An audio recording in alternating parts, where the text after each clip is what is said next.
All right, going live in three, two, one. Well, this is TNZ episode number 11. We got Tina on this evening. How are you doing, Tina? Doing great. The big Awesome. 1-1. Big 1-1. That's right. So next would be the big 1-2, I guess. Yeah, actually, that sounds pretty good. So how's things going with you? Were you affected by, it was kind of a big thing in this area. Were you affected by Ida as it came through? No, I was going to ask you about your situation. No, not really here in the Midwest. I feel like we just get rain. Maybe we got a little bit of rain, but definitely no weather damage. It's been a wet, rainy time. Cool, but nice and 70 here. Hmm. So, it's been pretty nice these last few days. And Labor Day, we had all the airplanes out today. Airplanes like an Really, air show? yeah. If you're into that kind of stuff, Labor Day is your day. Hmm. I So, went to it was this kind of show you how old I really was because I was very young, but so I barely remember it. Went to Transpose 72, which is a big air show, and my dad made a film of it. This is long before people had VHS or were recording themselves on videotape. So he had made this film of Transpose 72, and he actually made a narration that went along with it. So because the film he used was silent, didn't have any sound, he had to record it separately on a like a tape recorder. So every time we watched the movie, it'd be him narrating it on the tape. So we'd have that, plus we had the film going at the same time. So I don't know what happened to it, but it was always fun to see. I wish, I wonder if we still have it because it would show pictures of me when I was very, very young walking around. We were looking at the planes and everything. It's before my sister was born, so it's just me, my dad, my mother. So, but that's the only memory I have of any air show I've ever gone to, and I barely remember it as it is. So, that's fun though, having the two. It's almost like having two different things, like two pieces that are um like you can get so much out of each of those individually too. But having them together is obviously, the full show. But I just imagine if you only had the audio, it would be kind of like this imagine what's in the sky thing. And then if you only had the video, it's like, oh, it's an old timey video thing. Like, I yeah, mean, not to say that the 70s is old timey, of course, but like silent movie type. but it was the and we the if you ever you ever seen an old, I'm sure you've probably seen them, old film projectors. We had an old style film projector. We had, this is before you could buy movies and TV shows. We actually had, my dad actually bought for me for like a birthday present an old Woody Woodpecker cartoon that had no sound, and it was in black and white. And it was this is before you couldn't buy back then. You obviously you could not buy TV shows or cartoons or anything. You just had to wait till it was on TV, unless you were really rich and you owned a VCR, which they did exist, but you had to be really, they were quite expensive back then. So, but I do remember we would watch the Transpo 72 tape. Or it's not tape, it's film, but you know what I mean. And the same with the Woody Woodpecker thing. And the Woody Woodpecker cartoon was in black and white, and it had like, not only that, because it had no sound, it had like it would pause every once in a while, so you could like read the text like an old movie from the 1920s, like a silent movie where you'd actually have to pause and read what was being said, like what they were saying. I don't know what happened to that film, but it probably might be a collector's item at this point, I'm sure. But I do remember watching regular TV and seeing it on regular TV in color with sound, and it was pretty funny to see. I was like, hey, I got that. So Wow, yeah. I can't imagine Woody Woodpecker in black and white.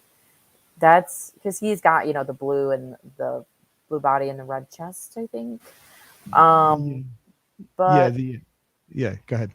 yeah, I mean, if you find any of that stuff, like bring it to episode 12.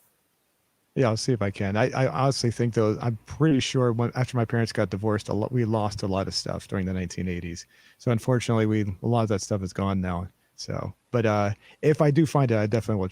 I'll bring it to you. He may have somehow preserved that. I don't think he has the audio anymore, but at the very least, maybe the video, the film part, he might have transferred it over. He was doing a lot of that stuff when he's worked for the government. He had a job in photography, so he would do a lot of video. Was pretty new at the time, working on tape, So he was actually doing a lot of transferring over. So he might have actually transferred that over while he was working there. So if it is, I'll definitely bring it by. So. Oh, I thought you were gonna say that he had to like scrub everything of his life, like from tape. Oh. No, that's funny. What about Ida though? Is everything Oh, okay in your neck of the woods? yeah, I was gonna say, I'm glad you brought that. One of the other shows that we do primarily on the weekends. Her name is Lorian.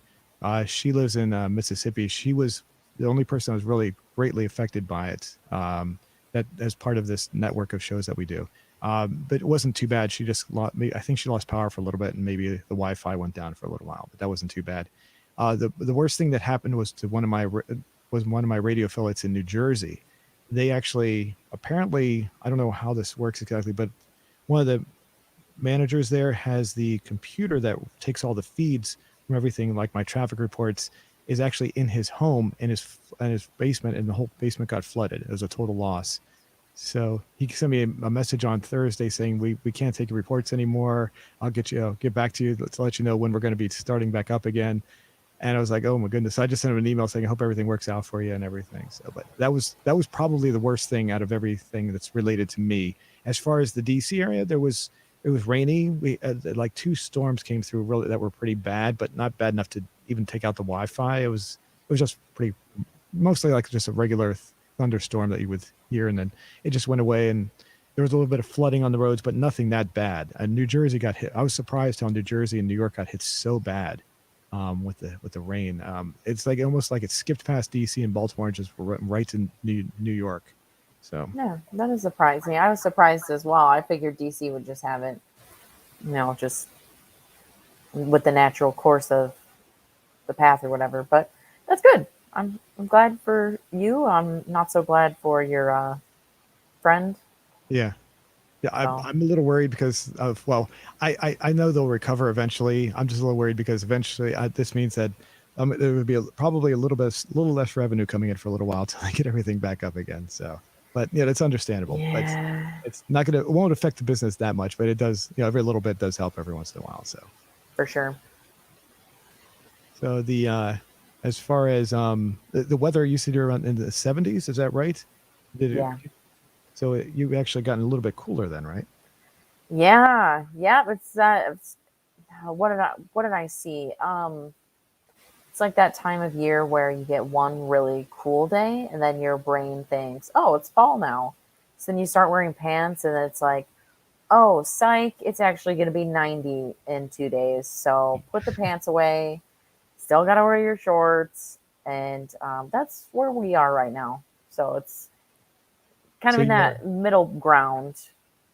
still getting, so you are still getting the 90 degrees, because I was going to say DC is like that for the next couple of weeks at least.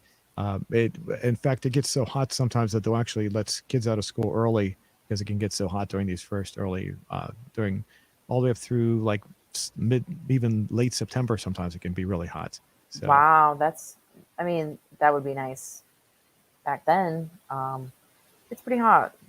yeah, But yeah, I think like 80s 80s. coming up. Yeah, it's about where we're at right now. Fortunately, I think I told you this before. I think last year was like it was just constantly raining over and over again. We didn't get that this year for some reason, which is really nice. That was annoying. It was just heavy rain for like, it seemed to go on forever, and finally it just stopped one time. So, but this year it's like the most rain we got was with Ida, and like I said, it was like 2 storms that lasted each one for like maybe an hour or two at the most, and that was about it. And we've had a little bit of rain here and there, but nothing like last year, thankfully. So. Very good. That's good. So, you want to check the question from last week? Let me go ahead and bring that up over here. Yes. So here we go.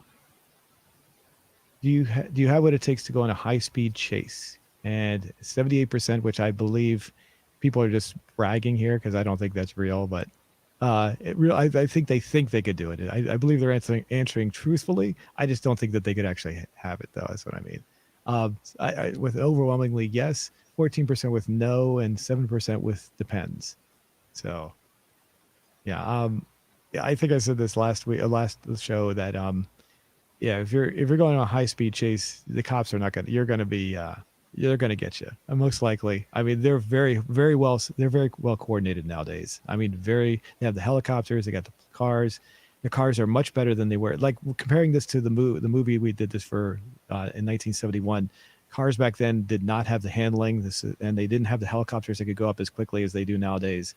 Um, I I seriously, back in the 70s, late 60s and 70s, I could see, yes, you might be able to do it, but nowadays I don't think it's possible. I just don't think it's possible.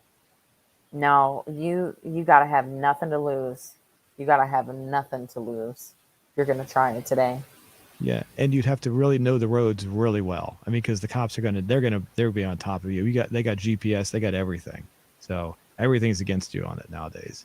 But that doesn't mean it'd be fun to try. You ever watch Star Trek? They had this thing called a holodeck where they would go on. You could create these fantasy worlds that were realistic. I would love to create a fantasy world where you're actually going on a high speed chase like that, and Nice. it'd be fun to do something like that. That's what I kind of do when I'm playing Grand Theft Auto as well. I do whenever I play the game. I don't know if I've said this before, but I play the game in a style that's called counting coup. Have I ever told you that before? No, I've never heard of that term. Counting coup is a term it's a fighting term that's, I don't know if you necessarily, it's a battle technique, I guess you could call it, that was used by a lot of Native American people across especially across the Midwest. Not all cultures use the same techniques, of course, but if you had like you had the Comanche, you had the Lakota people, like I said, mainly across the plains and Midwest. Basically, it was a technique in which instead of trying to kill your opponent, you were trying to humiliate them. So you'd have a coup stick. It was just a regular stick. And what you would do is when you went into battle, you would actually run through and touch as many of your opponents as you could with the stick. It didn't look like anything special. It was just like a stick. But if you could touch as many of your opponents without getting killed and get back without getting killed yourself, you basically humiliated your opponents. And both sides recognized that as being something that was very strong. So that's my style when I play video games. I'm doing counting coup. I'm trying to go in and get out without getting killed, and seeing how many, and basically humiliating the usually the police, the cops that are coming after you in the game. So I like that. That's sweet. and that's probably the best way I can do a high speed chase nowadays, and actually try to get and be as realistic as possible. As the games get more realistic, I guess the chases will be more realistic, I guess. So I dig it. let's see. So the responses, 14 comments. There we go. I can't read the first one. Sorry. I take them on one all the time. I take them on one all the time. Okay. It's kind of broken up there a little. Okay. Running from my depression has always been an Olympic level event on my dude. My dude. Gotcha. Yes, agree to that. Mm-hmm. Man, you don't want to know what I feel like doing some days. Okay. Is this the right question? Yeah. I mean, like I said, you got to have nothing to lose. Like, nothing. So I hope beast mode starts feeling a little better. Let's see. Next one down. It says the best trick I have thought up and will actually work. I used it. It's called the reverse pit. The pit. Ooh, that sounds really dangerous, even more dangerous than high speed chase. That's impressive. Yeah, the reverse True. pit. I wonder how that works exactly. And we got Volta74 again. He always leaves that. Go to somebody's YouTube channel. Okay, we check that out. Kiss Best Fan says, I do, but that's illegal, illegal, bruh. You know what? Just because it's illegal doesn't mean it's off the table here. Everything is on the table here. Even reverse pit maneuvers. I'd like to see a reverse pit maneuver. I'm curious. I know what a regular one is. I've never even seen a reverse one though. That'd be interesting. Yeah. The one thing I will say by playing video games and doing getting chased by the cops in the games is that the problem is that the cops are all programmed to be a certain way. So so you get, what happens is, unfortunately, you get to learn the cops' maneuvers, and so you can actually use techniques against them because you know what they're going to do. So in real life, that's not going to be the answer. It's going to be completely different. So Oh yeah, it's you never know what cops are gonna do today. uh, if you're talking about it, then it says, then nah, but in GTA San Andreas, then yeah. Oh, okay. Oh, then nah. He says nah. Okay. And he says yeah at the end. Okay, or yay. Okay, so next one down says driving an NRG 500 on Los Santos vibe. I'm sorry, on Las Venturas vibes. An NRG 500 is the fastest motorcycle in the game, in case you're wondering. In Grand Oh Theft. sweet, So, it's a very popular vehicle. yep. Seems. And for some reason, and I don't know why, I'm going to bring this up anyway. There's a number 46 on the bike. It has some sort of significance, and I've never found out exactly why. There's stuff on the internet that explains what it is, but I don't trust what I read on the internet anymore. So um, I like to hear what the developers say, and I don't think they've ever actually said what it stands for. So it's like a racing bike that it says number 46. All of them, every time you find one of the bikes, they'll have number 46 on them for some reason. So let's see. Ricky, is that Ricky? Says driving another one with an Energy 500 on Los Venturas Highway while having a 4-star wanted level. Yeah, I was just doing that. The game crashed, and I opened YouTube, and I say, okay, yeah, so that's what I'm doing right there. It's basically what I'm doing too. So doing the same thing. And then Sandeep Mohanar says it depends. Well said. Well said. So thank you all for the comments. I appreciate that. And did you ever answer this question? I'm just curious. Do you have what it takes? Do I have what it takes? Oh, do I have what it takes to go on a high speed chase? No. I wish, in my dreams, I do. But, I love to drive. I love driving. I pride myself on being a good driver in inclement weather, but I don't think I could trust myself like with other cars when I'm driving that fast. Other cars are just too unpredictable, like steering wise and like, driving on the road wise. But I know they would get me. The cops would get me. So no, I couldn't. I'm an Okay. excellent driver. I think I could drive fast like that, but people on the roads cramp my style. They would catch me up and then I would go all over the place. But I could, if it was just me, I could probably do it.